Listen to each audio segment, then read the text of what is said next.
श्री स्वामी समर्थ मैत्रिणींनो, आजच्या व्हिडिओमध्ये आपण एकाच कस्टमरचे 3-4 ब्लाऊज असतील तर कशा पद्धतीने कटिंग करायचे आहेत, म्हणजे कमीत कमी वेळामध्ये आपण जास्तीत जास्त ब्लाऊज कशा पद्धतीने कटिंग करायचे आहे हे आजच्या व्हिडिओमध्ये आपण बघणार आहोत.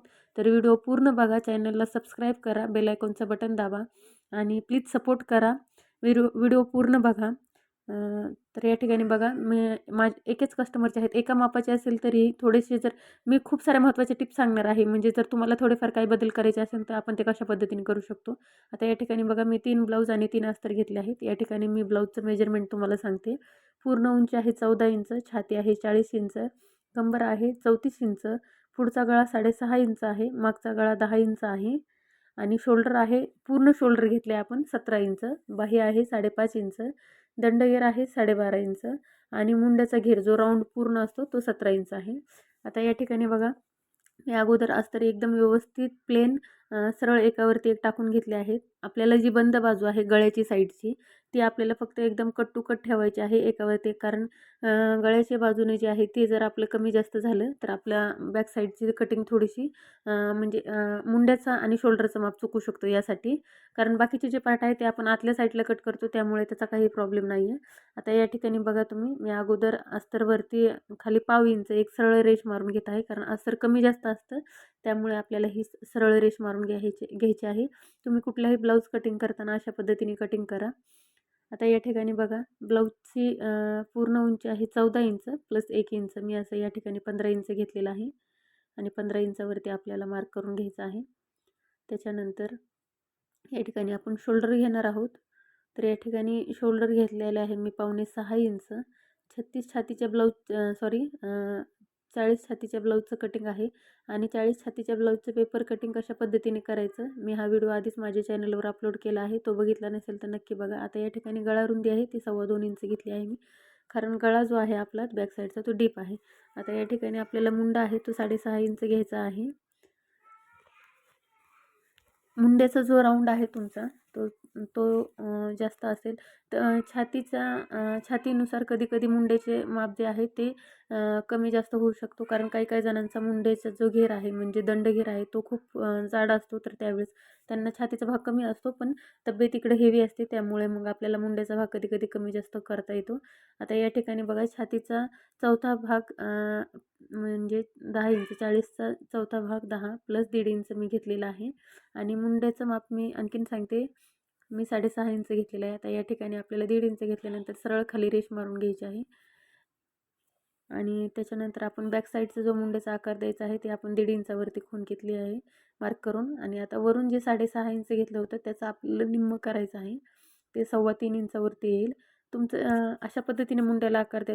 तुम्ही जे पण घेताल, 5.5 असू दे, 5.25 असू दे, 4.5 असू दे किंवा 7 असू दे, 6.25 असू दे, 6 असू दे, मुंड्याचा बॅक साईडचा आकार देण्यासाठी जे मुंड्याचं पूर्ण माप घेतलं आहे त्याचा आपल्याला अर्धा करून घ्यायचा आहे आणि जिथून आपण हे मार्क केले आहे तिथून आपल्याला 1.5 इंच, आणि अशा पद्धतीने बघा खालच्या साईडला, म्हणजे जे आपण एक्स्ट्रा 1.5 इंच घेतलेलं असतं ना शिलाई मार्जिन, त्याच्या आतमध्ये 1 इंच घेऊन आपल्याला थोडंसं 1.5 इंच खाली अशा प्रकारे आकार देऊन घ्यायचा आहे. जर अशा पद्धतीने तुम्ही आकार दिला किंवा अशा पद्धतीने मुंड्याचा जे शेप आहे तुम्ही घेतला, तर तुमचा जो मागच्या साईडला जो घोळ असतो तो अजिबात येणार नाही. ही ट्रिक तुम्ही एकदा वापरून बघा. अशा पद्धतीने मुंडा जो आहे तुम्ही कटिंग करून बघा. आता या ठिकाणी मी बॅक साईडचा गळा कटिंग म्हणजे मार्क करून घेत आहे. ह्यांना चौकोनी गळा पाहिजे होता, त्यामुळे वरती 2.25 इंच, तर मी खाली पण 2.25 इंच घेतला आहे. आणि डीप गळा असेल तर आपल्याला अशा ठिकाणी शोल्डर डाऊन करून घ्यायचं आहे. 1.5 इंचच घेतलेला आहे मी. आता या ठिकाणी बघा, पेपर कटिंगचा वापर करत आहे मी. हा पेपर कटिंग म्हणजे 40 छातीचं पेपर कटिंग कशा पद्धतीने करायचं आहे याचा मी पूर्ण व्हिडिओ माझ्या यूट्यूब चॅनलवरती, म्हणजे ह्याच चॅनलवरती टाकलेला आहे, तर तुम्ही तो नक्की बघा.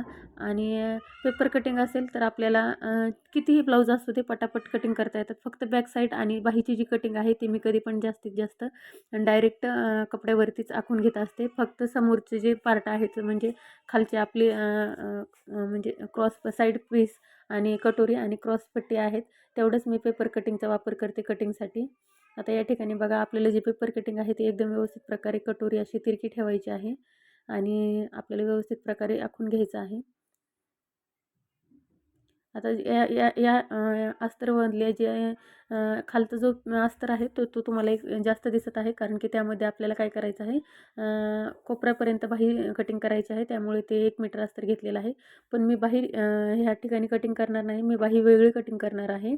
त्यामुळे मी तिन्ही अस्तर एकावरती एक टाकून कटिंग करून घेणार आहे आणि त्यानंतर बाहीचं जे कटिंग आहे ते आपण नंतर करून घ्यायचं आहे. तर या ठिकाणी बघा मी बाहीसुद्धा पेपर कटिंग करून घेतली होती, पण खालचं जे आहे ते माझ्या लक्षात आलं की आपल्याला एक म्हणजे फुल कोपरापर्यंत बाही घ्यायची आहे, त्यामुळे मग मी ह्या ठिकाणी बाहीचं मार्क आहे ते करून घेतलं नाही. आता या ठिकाणी आपल्याला एकदम व्यवस्थित प्रकारे पूर्ण जे आपला आखून घेतलेला आहे ते आपल्याला एकदम व्यवस्थित प्रकारे कटिंग करून घ्यायचं आहे.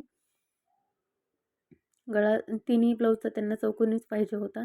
तुम्हाला जर गळा वेगळा करायचा असेल तर तुम्ही सगळे पीस ज्यावेळेस पार्ट वेगवेगळे करता प्रत्येक अस्तरचे, त्यावेळेस जसा तुम्हाला गळा पाहिजे तसा तुम्ही फक्त गळ्याला आकार देऊन कटिंग करून घेऊ शकता. जास्त ब्लाऊज असतील तर अशा पद्धतीने कटिंग केलं की फास्ट होतं. एकदम सगळेच ठेवायचे आणि या ठिकाणी अशा पद्धतीने आपल्याला कटिंग करता येईल. व्हिडिओ पूर्ण बघत जावा. आवडले तर लाईक, शेअर, सबस्क्राईब नक्की करा. कमेंट करा. माझं काही चुकत असेल किंवा माझे व्हिडिओ तुम्हाला आवडतात का नाही हे पण नक्की कमेंट करून सांगा. आता या ठिकाणी बघा मी बाहीचं कटिंग करणार आहे. तर या ठिकाणी काय केलेलं आहे मी 5.5 आहे, तर आपल्याला अर्धा इंच प्लस करून 6 इंच घेतलेलं आहे. त्याच्यानंतर अस्तर थोडंसं कमी पडत होतं म्हणून मी आहे तेवढ्यामध्येच ॲडजस्ट केलं आहे. पुढं मी थोडंसं जॉईंट मारणार आहे आणि अशा पद्धतीने आपल्याला बाहीचा मी तुम्हाला सविस्तर व्हिडिओ कशा पद्धतीने बाहीला म्हणजे पुढचा आणि मुंड्याचा मागचा आकार कसा द्यायचा हे जर तुम्हाला बघायचं असेल सेपरेट बाहीचा व्हिडिओ तर ते कमेंट करून नक्की सांगा. मी कशा पद्धतीने बाही कटिंग करते आणि जेणेकरून माझ्या कुठल्याही साईडला मागच्या किंवा पुढच्या साईडला अजिबात घोळ येत नाही. हे असे तुम्हाला बघायला किंवा कटिंग करायला आवडत असेल तर मला नक्की कमेंट करा. मी तो पण व्हिडिओ नक्की अपलोड करेन सॉरी. आता या ठिकाणी बघा मी एका अस्तरवरती आधी कटिंग करून घेतले आणि मग नंतर दुसरं जे आहे ते मी बाही जशाला तशी त्याच्यावरती ठेवून आपण कटिंग करून घेतलेली आहे. आणि यानंतर आपल्याला हे सगळे पार्ट आहेत ते वेगवेगळे करायचे आहेत आणि मेन आपल्याला जे आपले मेन फॅब्रिक आहेत त्यावरती आपल्याला कटिंग करून घ्यायचं आहे. व्हिडिओ पूर्ण बघा. आवडला तर लाईक, शेअर, सबस्क्राईब नक्की करा. चॅनलला सपोर्ट करा. आता या ठिकाणी बघा वेगवेगळं करून घ्यायचं आहे आपल्याला.